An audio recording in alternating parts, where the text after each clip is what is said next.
né? Israel diz que destruirá o armamento estratégico pesado da Síria. Nós sabemos que ali tem armas muito sofisticadas, né, utilizadas por Bashar al-Assad, oferecidas pela Rússia, pelo Irã, né, dentro da Turquia, inclusive laboratórios, fábricas de armas químicas, né?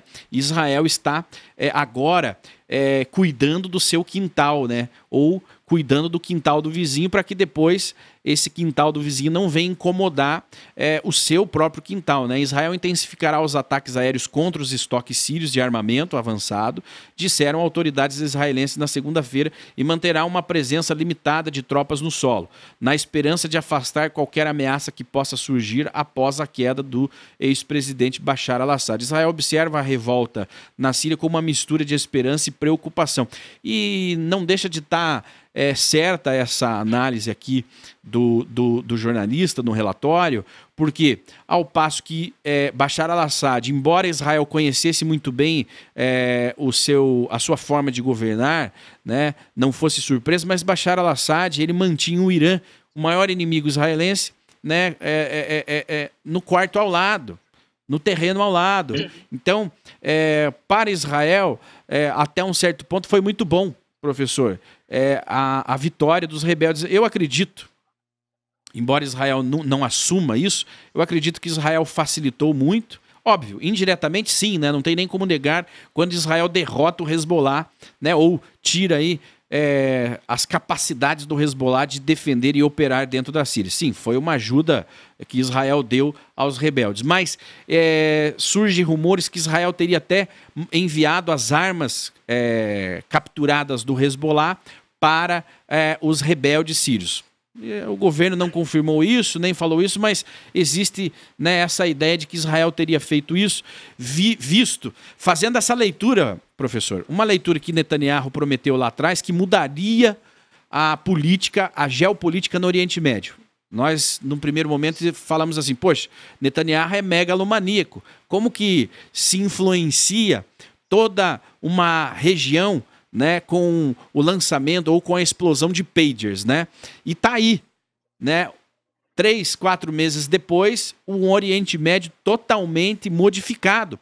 A queda da influência iraniana dentro da Síria, né? A capacidade iraniana até de invadir Israel através da Síria, né? Com os seus grupos proxies, se esvaiu. A influência iraniana, inclusive, nos países do Golfo, porque o Irã sempre ameaçava, olha, nós estamos na Síria, nós estamos no Iraque, nós estamos no Líbano, nós podemos tirar a paz do Golfo e por aí vai. Bom, o Irã sai enfraquecido, né? Bashar al-Assad, um governo de 50 anos completamente, né, agora desfacelado, a Turquia, né, entrando com a sua influência, os Estados Unidos também ajudando, então mudou realmente, e dizem os especialistas que vai mudar ainda mais no Iraque, né, no Iêmen e dentro do próprio Irã, mas é algo que começou lá, lembrando, né, começou lá com a explosão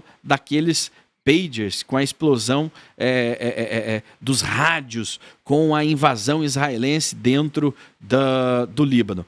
E Netanyahu reivindica, ontem mesmo ele fez uma declaração lá nas colinas de Golã, reivindicando a ele e ao seu governo justamente essa mudança que se deu no Oriente Médio, que agora, tirando os jihadistas que estão ali, dissidentes da Al-Qaeda, Estado Islâmico, entre outras facções, né, que nós chamamos de terroristas, tirando eles da equação, o ambiente ficou mais favorável a Israel, né? Agora, a pergunta que fica, professor Shemuel Zakkai, é como o Ocidente lidará junto com a Turquia para formar um governo pró-Ocidente dentro da Síria, né? Eu não sei se o professor Daniel, eu acredito que tenha essa informação do perfil desse líder que assume agora as cabeças ali na Síria. Um ex-membro da Al-Qaeda, mas que tem dito aí para mídia internacional que ele está mais moderado, que a intenção é realmente fazer um governo de coalizão na Síria, não guerrear com os inimigos. Você acredita, professor, que esse novo líder, eu esqueci o nome dele, já vamos procurar aqui, dos rebeldes, tem essa intenção? Ou será que ele consegue, mediante a tantos interesses dentro desses grupos rebeldes, será que ele consegue estabelecer um governo pacífico na Síria? Vamos entender isso. Porque tem a pergunta do nosso pessoal aqui no chat, né? Muitos estão justamente preocupados com isso. Será que vai ser assim? Será que eles vão conseguir ter um governo, vamos colocar assim, teoricamente pacífico ali naquela região?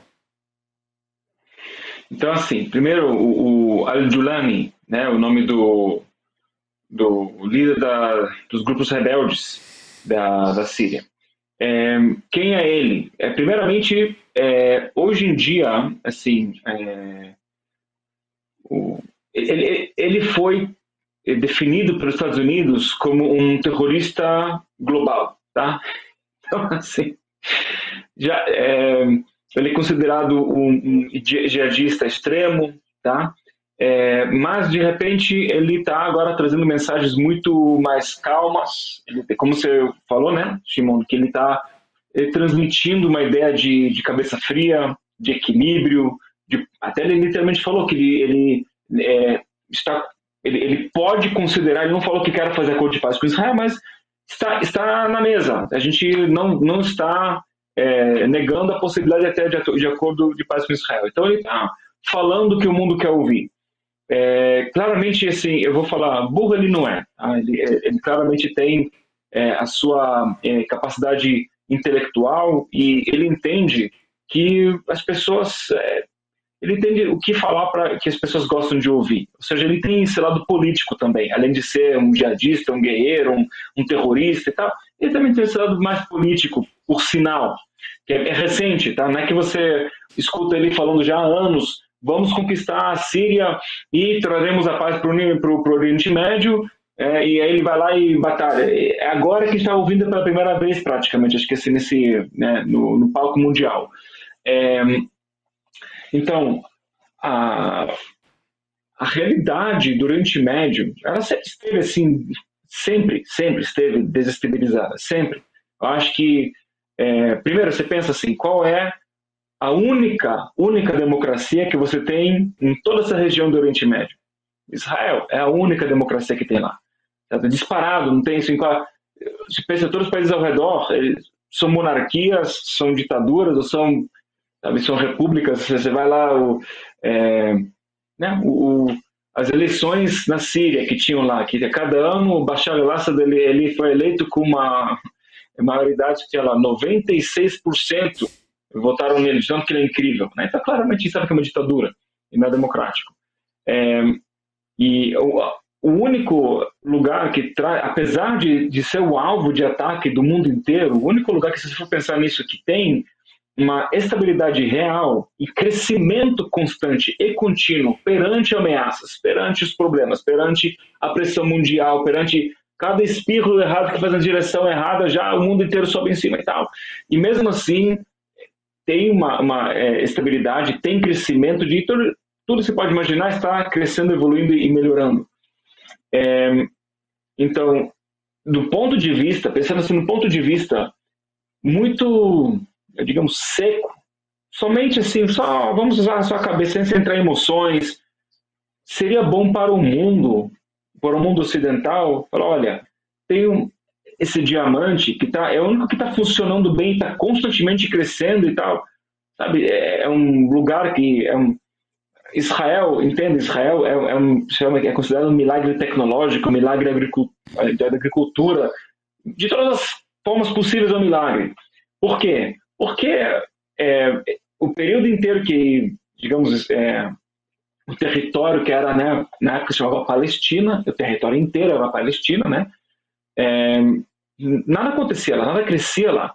Os primeiros judeus que conseguiram se mudar da Europa, principalmente para Israel, entre a Primeira e a Segunda Guerra Mundial, e também depois da Segunda Guerra Mundial, sobreviventes, eles compraram lá territórios, tinha muitos, inclusive libaneses e sírios, que tinham terras lá, tinham terrenos e terras, e compraram. Era o quê? Deserto, não tinha nada, ninguém quis investir naquele lugar. Era um lugar de passagem estratégica que você pode se usar de ir para a África, para a Europa e tal. Mas é isso. Fora ser um lugar para você passar com o teu burro com mercadoria, não tinha nenhum interesse em Israel. E eles foram lá, aliás, fato, né, que eles não são colonos, eles não colonializaram o terreno. Vieram lá para...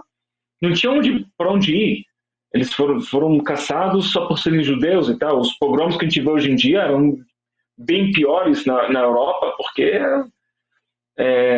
os governos eram pró o antissemitismo durante séculos, de qualquer forma. Vieram lá, compraram, inclusive muitas vezes compraram por um preço absurdamente alto, porque o cara fazer o quê? Tipo, eu não tenho para onde ir. Então tá bom, eu te vendo esse pedaço de terreno árido, deserto, não tem nada aqui, eu te vendo por 10 vezes, sei lá, 2, 3, 4 vezes o preço do que é, e fizeram essas compras e tal. E começaram a fazer a coisa funcionar. A coisa começou a florescer, a terra começou a funcionar, florescer, crescer, em todos os aspectos. Então, praticamente, a gente pode dizer assim, que é o único lugar que tem essa estabilidade, apesar de todas as pressões, e crescimento. Israel vai continuar tendo, não importa o que, Israel vai continuar tendo crescimento e estabilidade. Tudo mostra que está indo para essa direção, e nada mostra que será o contrário. Sim, a gente vai ouvir muitas preocupações, a gente vai sentir essa sensação ruim, mas querendo ou não, gente, a tendência é essa. Claro, tem muita assistência americana, mas tem assistência americana porque os americanos têm um interesse que Israel continue crescendo lá. Tem um grande interesse em Israel lá, porque, de novo, é a única democracia ocidental pró-ocidente que tem na região.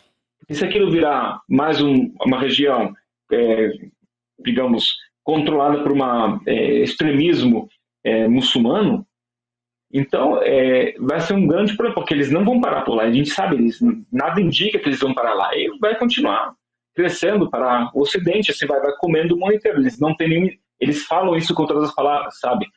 Durante o período da Segunda Guerra Mundial, antes, né, do Holocausto, chegou lá o líder da Alemanha e falou: eu quero matar a todos os judeus. E ninguém acreditou. Agora vem esses extremistas da Jihad Islâmica, e há décadas falam: a gente quer destruir o mundo, a gente quer, começando com os judeus, mas não para lá. Eles falam. E quando a pessoa fala o que ele vai fazer, você tem que escutar. Porque a gente viu que...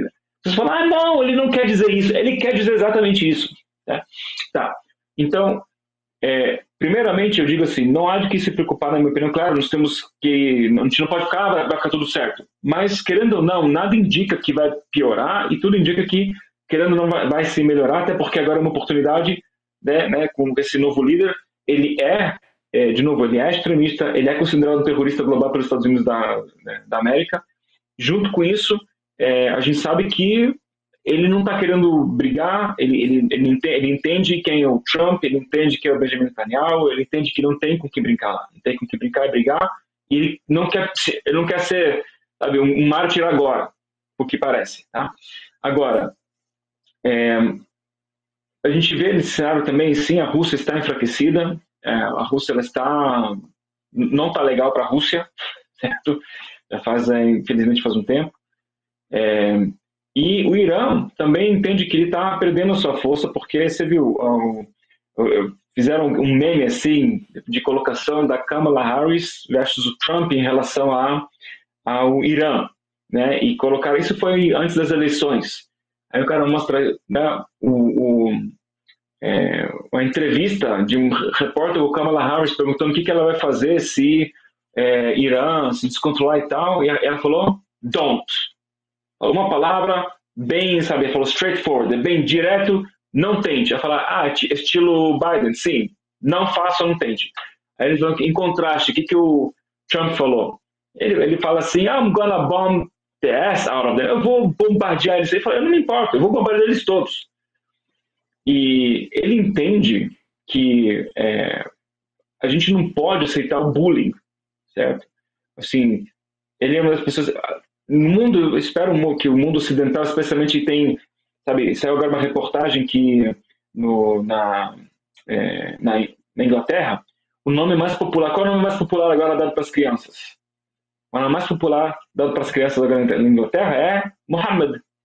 Não é Henry, não é Oliver, não é Christian. Muhammad. Ele era já um dos nomes mais populares há alguns anos atrás e está só crescendo.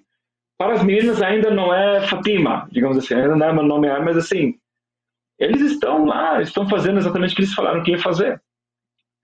Exatamente o que o Gaddafi falou que ia acontecer. Eles estão fazendo isso. Falar, todos os muçulmanos são ruins? Não, mas infelizmente assim, os extremistas, eles têm um poder tremendo, eles são poderosos, eles são bem financiados, eles são muito agressivos e violentos e ninguém tem coragem de ir contra eles.